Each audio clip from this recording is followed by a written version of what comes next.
굿모닝 인포맥스 생방송으로 함께하고 계십니다. 국제뉴스 알아보겠습니다. 손재규 선임기자 나와 계세요. 안녕하세요. 안녕하세요. 네, 미국과 이제 다른 나라들과의 협상이 본격적으로 조금씩 진행이 되는 것 같습니다. 이 얘기로 시작해 봐야 될 텐데 진전을 보일 것으로 기대한다. 그런데 서두르진 않을 것이다. 트럼프 대통령의 발언이죠.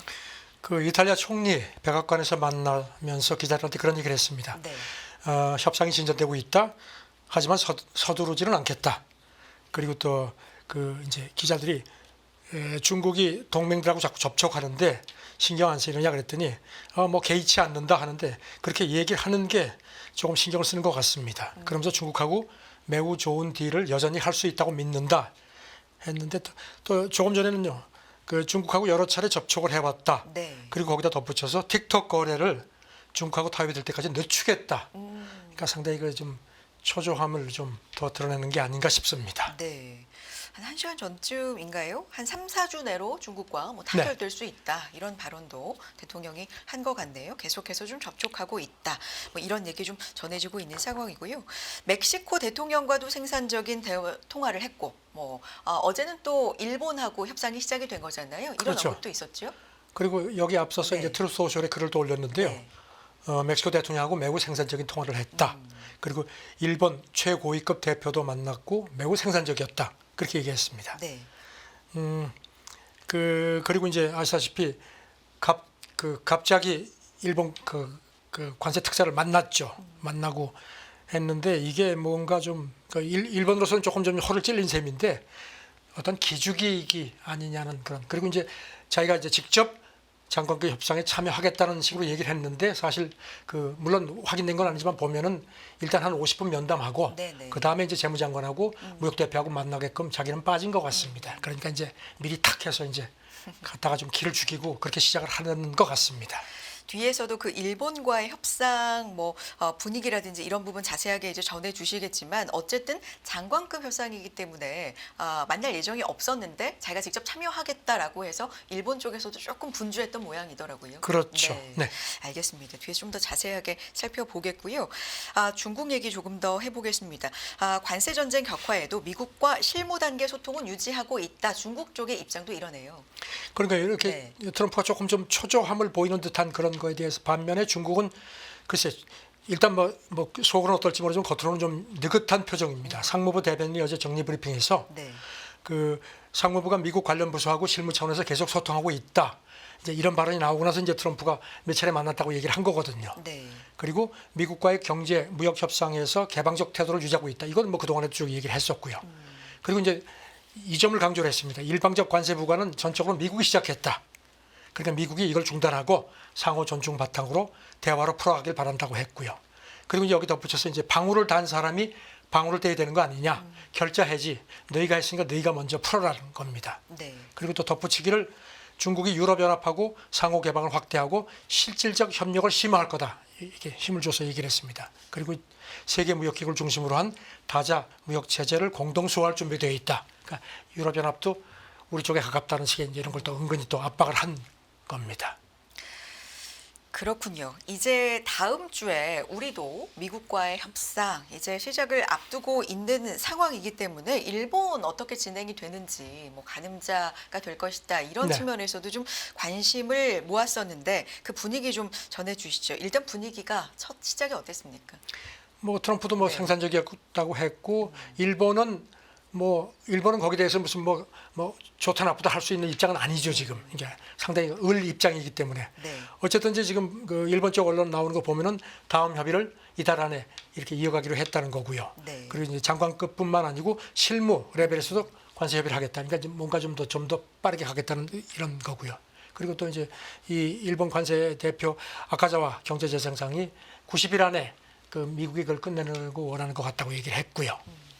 앞서서도 말씀해 주셨지만 트럼프 대통령과 먼저 50분 만나고 그 다음에는 무역 대표가 재무장관하고 또 별도의 75분 정도 만나고 이렇게 순서가 그렇죠. 이어진 거죠. 네. 그리고 이제 끝나고 아카자와가 이제 기자들을 만나서 여러 가지 얘기를 했다고 하면서 이런 그 관세를 이제 낮추거나 철회해달라는 그런 얘기를 했다는 점을 거듭 강조를 했습니다. 네. 그런데 이제 기자들이 자꾸 그걸 물어봤습니다.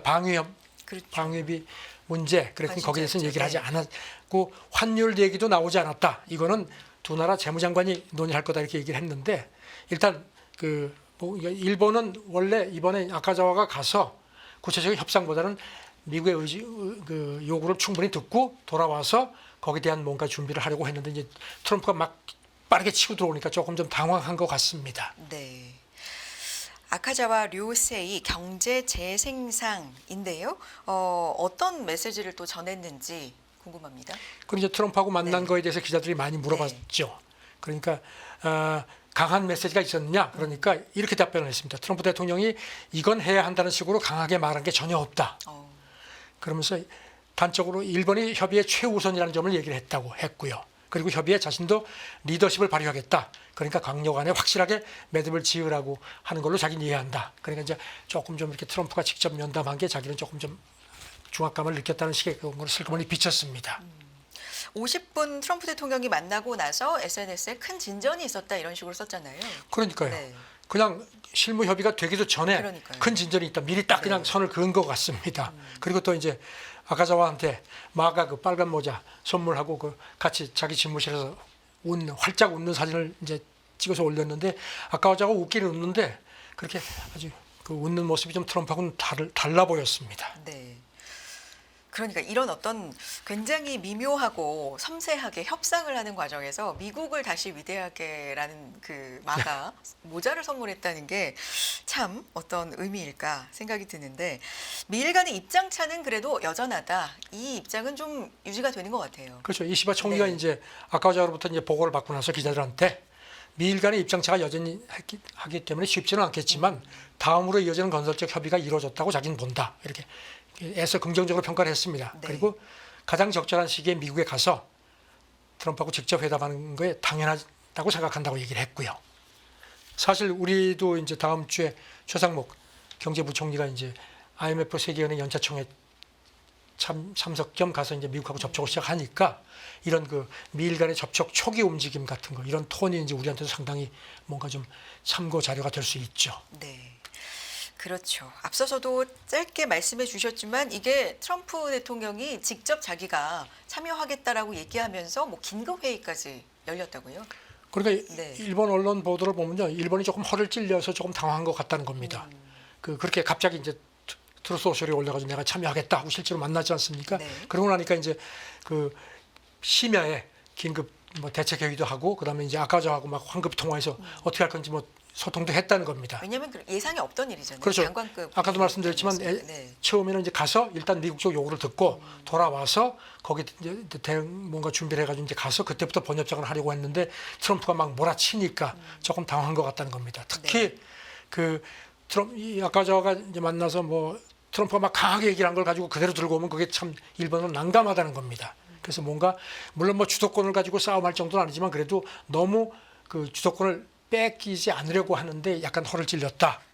그리고 특히 트럼프가 그 군사 지원 비용을 언급한 거에도 당황을 했다는 겁니다. 이번에 그 아카자와가 같이 간 그 일본 대표단에 방위성 관계자가 없다는 겁니다. 그래서 지금 일본이 조금 허를 찔린 게 아니냐 뭐 그런 얘기를 하는데 지금 뭐 트럼프가 그냥 일단 이렇게 기습 공격에서는 뭔가 좀 성공을 한 게 아니냐는 그런 관측도 나옵니다.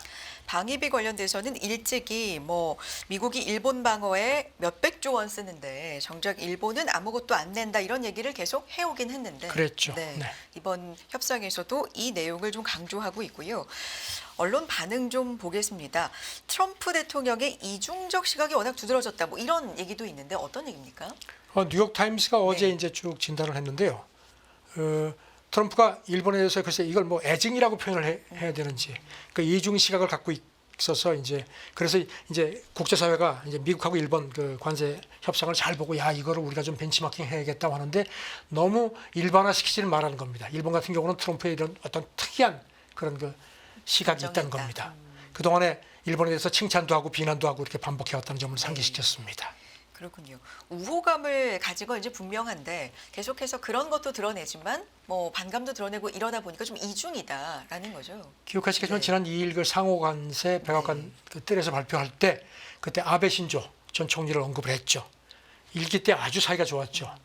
그리고 그래서 훌륭한 사람이었는데 안타깝게도 암살로 우리 곁을 떠났다 이렇게 얘기를 했고요. 그리고 또 지난달에는 기자들한테 나는 일본을 사랑한다 이렇게 얘기를 했는데 네. 그러면서도 우리는 일본을 보호해야 하는데 일본은 우리를 보호할 필요가 없지 않느냐. 그러니까 미일 안보 조약에 대한 불만 같은 걸 거듭 얘기를 했고요.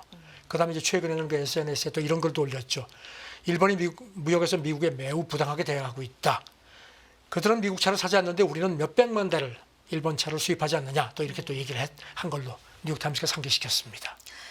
그런데 트럼프 대통령의 이런 이중적인 일본에 대한 어떤 마음이나 시각이 1980년대 시절부터 있었다. 그 시절로 거슬러 올라가도 그때부터 그랬던 것 같다는 분석도 있네요. 뉴욕타임스가 네. 그렇게 봤습니다.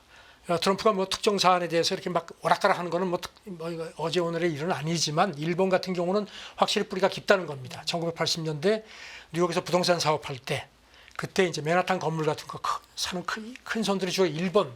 그때 일본이 돈이 많았죠. 그래서 이제 어쩔 수 없이 일본 주요 고객들하고 비즈니스 하면서도 이제 그때는 자기가 의리였죠. 야, 저 일본이 이렇게 미국의 부를 뺏어간다는 약간 이렇게 좋지 않은 감정을 가졌다는 겁니다. 그리고 또 그래서 이제 이런 연장선상에서 88년에 미국 언론하고 인터뷰하면서 미국이 착취당하고 있다.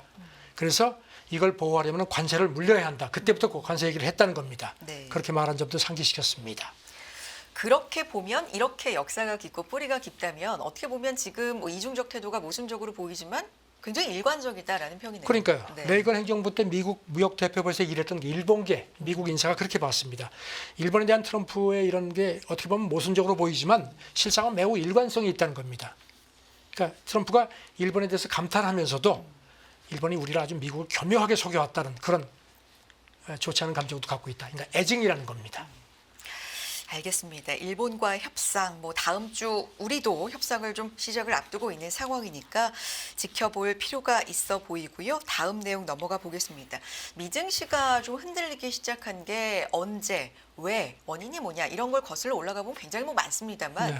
딥시크가 굉장히 중국발 그렇죠. 딥시크가 굉장히 어떤 단초가 됐다 이런 분석들도 많은데 미국 정부와 의회가 딥시크 제재에 본격적으로 나섰습니다. 어떤 얘기죠? 하원 그 미국 중국 경쟁 특위 전략 경쟁 특위가 그저께 딥시크 조사 보고서를 공개를 했습니다. 그러면서 이제 예상대로 미국 안보에 심각한 위협이 되고 있다고 했고요. 그리고 이제 딥시크 앱이 그냥 AI 챗봇처럼 보이지만 실상은 중국으로 데이터가 유출되게 하고 미국 이용자들의 보안 취약점을 만들어내는 그런 악성 도구라는 겁니다. 그렇게 지적을 했습니다. 네. 그래서 딥시크와 중국 당국 간의 연계도 좀 심각하고 정보를 매우 많이 뺏어가고 있고 뭐 이런 부분을 이제 더 강하게 경계하겠다 이런 내용이겠네요. 그리고 딥시크가 그렇게 광범위하게 이렇게 미국 그 유저들의 정보를 수집을 해서 이거를 중국 정부 소유 차이나 모바일 이건 이제 국유 기업이라는 점이죠. 여기 연결된 백엔드 인프라로 통해서 전송을 한다. 그래서 뭐 구체적으로 확인되지 않았지만 이걸 가지고 이제 중국 정부가 뭔가 장난을 친다는 겁니다. 그리고 이제 이런 그 딥시크가 그 미국이 금지한 이런 AI 칩을 가지고 이렇게 이런 걸 이제 만들어냈다는 점도 이것도 우리가 잊으면 안 된다는 점도 상기시켰고요. 딥시크가 오픈 AI 기존 기술을 불법 도용했을 수 있다라는 주장 관련돼서도 언급이 있는데 이 부분도 좀 전해 주실까요? 그렇죠. 네. 그 이런 식으로 해서 그리고 이제 딥시크 설립자 네. 량원펑 이 중국 정부와 연계된 그 하드웨어 유통업체라든가 전략연구소에 관련이 돼 있다고 주장을 했습니다. 그리고 이제 사이버 보안업체 조사를 이용해서 이런 데이터를 아까 말씀드린 것처럼 이렇게 중국 차이나 모바일 쪽으로 해서 이렇게 연결이 되고요. 네. 그리고 이제 이런 그 AI 엔비디아 모델을 얘기를 하는 거죠. 이걸 가지고서 이제 했다. 그러면서 엔비디아에 대해서도 이제 감시를 더 이렇게 미국 정부가 더 그 경계를 늦추면 안 된다는 식의 그런 권고도 했습니다. 네. 그 오픈 AI 기술 불법 도용 이것도 의혹이 제기가 되고 있는 거예요. 그렇죠. 네. 그 부분도 지적을 했고요. 네. 그리고 이제 보고서는 이런 이 싱가포르 같은 데로 네. 이렇게 이제 나가면은 이게 거기서 중국으로 다시 들어갈 수 있기 때문에 이런 그런 우회 통로에 대한 단속도 강화하는 게 필요하다. 그러면서 이제 엔비디아를 더 잘 지켜봐야 된다는 식의 권고를 했습니다. 네.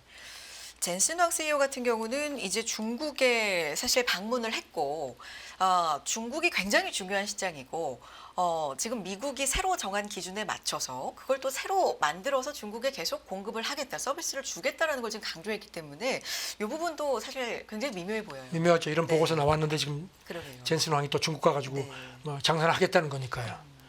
그리고 이제 특히 이 딥시크 앱 접근을 또 이렇게 근본적으로 차단하는 방안도 지금 논의를 하는 걸로 그렇게 또 소식통들이 전했습니다. 네. 지금 보면은 이 특위가 조사 권한도 있고요. 그래서 엔비디아한테 대해서 2주 안에 아시아 11개국 이제 중국을 포함한 모든 고객사 세부 정보를 제출하도록 그렇게 지시를 한 모양입니다. 네. 알겠습니다. 다음 내용으로 넘어가 보겠습니다. 중국의 미국 원유 수입이 급감했는데 캐나다산 도입은 역대 최대치를 기록했다. 그러니까 이제 사실 관세율을 숫자를 더 높이는 데는 의미가 없고 다른 부분으로 진짜 실질적인 타격을 줄 수 있는 게 뭐가 있을까가 그렇죠. 속속 지금 나오는 것 같은데 그 중에 하나가 원유 쪽도 지금 있나 보죠. 전 트럼프 2기 네. 들어서 지금 캐나다하고 사실 미국하고 캐나다는 거의 뭐 그야말로 끈끈한 맹방인데 지금 관계가 옛날 같지가 않죠. 블룸버그 보도인데요.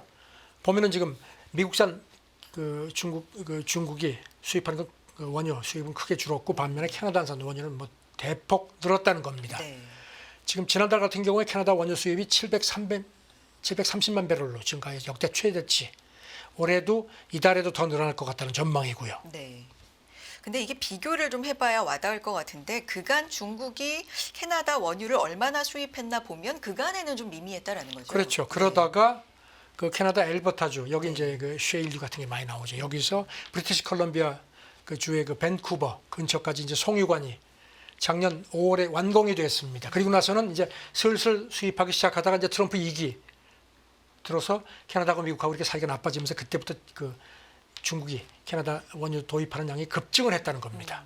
그러면 미국 원유 수입은 중국이 미국 원유를 얼마나 수입하고 얼마나 줄었는지 숫자로 좀 보면요. 반면에 네. 중국의 미국 원유 수입이 작년 6월 같은 경우는 2,900만 배럴 그때가 이제 정점이었다는 겁니다. 그리고 나서는 쭉 들어가죠. 최근에는 월 평균 300만 배럴 엄청나게 줄었죠. 그러네요. 그렇게 돼 있습니다. 네. 지금 보면은 중국 같은 경우는 이제 지난 2월에 트럼프 관세에 대한 그 보복을 하고 미국산 원유에 10% 관세를 추가를 한 상태입니다.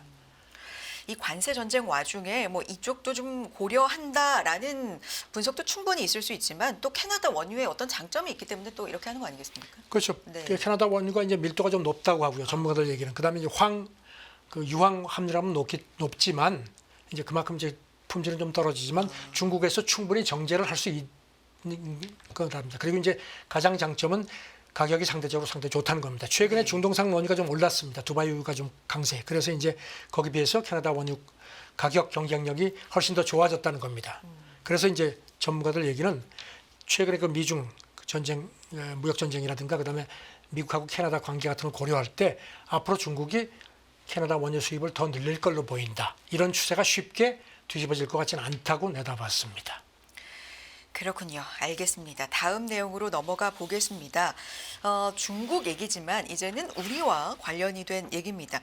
한국 국적자가 8년 만에 중국 본토에서 첫 공연을 할 때 사실 이제 한알령 해제 이런 부분에 대한 기대감이 조금 전부터 나오기 시작했기 때문에 이 증거들을 우리가 좀 찾고 있는 상황이잖아요. 그렇죠. 네. 그 연합뉴스 베이징 특파원이 어제 쭉 정리를 해서 전했는데요. 네. 지금 보면은 원래 그 작년 7월인가 우리나라 록밴드가 베이징에서 공연한다는 소식이 있었거든요. 그때 그래서 이제 주중 대사가 환영한다고 했는데 공연 3주를 앞두고 갑자기 이게 취소가 됐습니다. 물론 이제 어떤 이제 뭐 한한령 뭐 해제 너무 뭐 기대감이 컸다는 얘기도 나왔는데 일단 그 연합뉴스 보도를 보면요. 한국 3인조 래퍼 호미들이란 그 그룹이 가수가 한국 국적자 가수로는 8년 만에 처음으로 지난주 토요일 후베이성 우한에서 공연을 했습니다. 그래서 이제 이제는 한한령이 풀리는구나 하는 기대감이 훨씬 더 높아졌다는 겁니다. 네. 트롯 가수 윤수연 씨가 무대에 오르기도 했다. 이것도 상당히 또 왜냐하면 우리가 한알령 시작, 한알령 해제 이런 게 공식적으로 있지 않기 때문에 그렇죠. 이런 어떤 분위기를 읽는 거잖아요. 왜냐하면 그게 공식적인 어떤 조치가 아니기 때문에 네. 같은 날 하이난성에서 그 제주도하고 하이난성 자매결혼 30주년 기념 행사가 있었는데 그때 네. 그 윤수연 가수 윤수연이 거기서 무대에 올라갔다는 겁니다. 물론 지난해 말하고 올해 1월 같은 경우에 그 검정치마라고 한국인 인디 싱어송라이터. 근데 이 사람은 미국 국적자입니다. 공연 허가를 받은 게 있습니다. 네. 어쨌든지 한국 국적 연예인이 이렇게 이제 8년 만에 공연을 했다는 것은 상당한 의미가 있다는 거고요. 그리고 네. 또 연합뉴스 보도를 보면요, 넷플릭스 때문에 지금 뭐 이정재, 정우성 같은 뭐 세계적인 이제 배우 반열에 올랐는데 이달 초에 베이징에서 중국 엔터테인먼트 관계자라고 이제 만난 게 확인이 됐다고 합니다. 네. 확실히 뭔가 풀리는 조짐이 강한 걸로 보입니다. 그렇군요. 다음 얘기로 넘어가 볼 텐데 사실 이 조금 전에 전해주신 이런 분위기하고도 좀 연관이 되어 있는 것 같습니다. 미국과 중국의 이런 대립이 좀 격화되면서 서로 자기 편을 만들려는 그렇죠. 움직임이 좀 많잖아요. 이런 것도 하나의 중국의 그런 속내가 있는 거 아닌가. 뭐 에이펙하고도 좀 연관된 기사도 있고요. 중국이 아시다시피 네. 뭐 우리 나라한테도 일방적인 비자 면제라든가 네. 문화 교류 중요성 강조했죠. 그런데 이제 10월 말 11월 초에 이제 경주에서 에이펙 정상회담 열리는데 지난 2월에 동계올림픽 때 이제 그 하얼빈 같은 우원식 국회의장 시진핑이 만났죠. 그때 이게 에이펙 참석을 진지하게 고려 중이다 하면서 문화가 양국 교류의 매력적인 부분이니까 이게 좀 흐트러지면 안 된다는 식의 얘기를 한 걸로 돼 있는데요. 그래서 지금 중국이 이런 시진핑의 에이펙 참석을 앞두고 뭔가 좀 어떤 발판을 다지려고 이렇게 슬그머니 한한령을 푸는 거 아니냐는 그런 관측도 나옵니다. 근데 이거 뭐 한한령 자체가 무슨 공식적인 조치가 아니기 그러게요. 때문에 네. 흐름을 볼 수밖에 없습니다. 알겠습니다. 다음 내용으로 넘어가 봅니다. 대학가와 트럼프 대통령과의 어떤 갈등 계속해서 며칠 동안 좀 전해드리고 있는 상황인데 미국 국세청이 하버드대에 부여해온 면세지위 박탈을 추진하고 있다. 그러니까 트럼프 대통령의 말대로 지금 일이 진행되고 있다. 뭐 이런 얘기 나옵니다. CNN 보도인데요. 네. 트럼프가 이제 하버드에 대한 그 지원 같은 거 끊었죠. 상당 부분. 그리고 그것도 안 되겠다 싶으니까 이제 면세지위도 박탈하겠다고 했는데 미국 국세청이 이거를 추진을 한다는 겁니다. 왜냐하면 그 법적으로 권리가 있습니다. 그런데 여기 대해서 전문가들은 생전 듣도 보도 못한 얘기다. 교육기관에 대해서 이건 말도 안 된다 얘기를 하는데 트럼프는 밀어붙일 것 같습니다. 네. 이게 지금 연방 법에 따라서 면세를 취소할 수 있다는 거죠? 있기는 있습니다. 아. 뭐 교육기관이라든가 네. 자산기관에 대해서 이제 면세를 주는데 그런 그 뭐 정치적인 뭐 성향을 보이거나 이러면 이제 이거를 끊을 수 있게끔 규정은 있는데 이제 코어가 이제 이연령 비연령입니다. 이제 그런 건데. 그러니까 정치 활동을 금지하는 규정을 어기면 면세 지위를 잃을 수 있다는 건데 이 정치 활동에 대한 것들을 판단하는 데 있어서 좀 그렇죠. 논란이 있을 수 있잖아요. 그렇죠. 네. 그렇군요. 이 얘기 좀 마무리해 주세요. 어떤 부분 좀 주목해 그런데 지금 봐줄까요? 보면은 네. 또 이 미국 국토안보부가 그저께 성명을 냈는데요. 네. 그 유학생 비자 문제까지 또 하버드를 또 걸고 넘어갈 것 같습니다. 오는 30일까지 그 하버드에 재학하는 외국인 유학생의 불법 폭력 활동에 대한 자세한 자료를 제출하도록 요구하는 서한을 보냈다 이렇게 밝혔습니다. 하버드 대학에. 그러면서 여기에 응하지 않으면은 유학 교환 방문 프로그램 SEVP 인증권을 박탈할 거다. 이게 없으면 하버드 대학이 외국인 유학생을 받아들일 수가 없습니다. 법적으로. 이 인증이 있어야 비자 승인의 이제 필수적인 게 자격증명서가 나온다는 그러니까 거죠. 아예 외국인 학생들이 하버드 대학에 유학을 올 수 없게끔 아예 그냥 뿌리부터 차단하겠다는 겁니다. 네. 비자 문제를 이제 압박하도록 꺼내든 양상인데 국토안보부도 어떻게 얘기하고 있습니까? 여기 대해서 뭐 그러면서 이제 이거는 자기들이 뭐 원칙대로 하겠다는 겁니다. 그런데 이제 원칙이라는 게 이제 말씀대로 이게 과연 어떤 기준인지가 문제인데 하버드는 그래도 우리는 그대로 간다고 얘기를 하니까 이제 트럼프가 또 어제도 또 글을 올려가지고 또 비난을 했습니다. 네. 트루스 소설에 이렇게 올렸습니다. 하버드가 웃음거리가 되고 있다. 조크라고 이렇게 대문자로 썼습니다. 증오와 어리석음만 가리키니 더 이상 연방정부 지원을 받으면 안 되고 하버드가 더는 제대로 된 교육기관이 아니기 때문에 전 세계 어떤 명문대학 목록에도 올라서는 안 된다. 이렇게 아주 강하게 비판을 했습니다.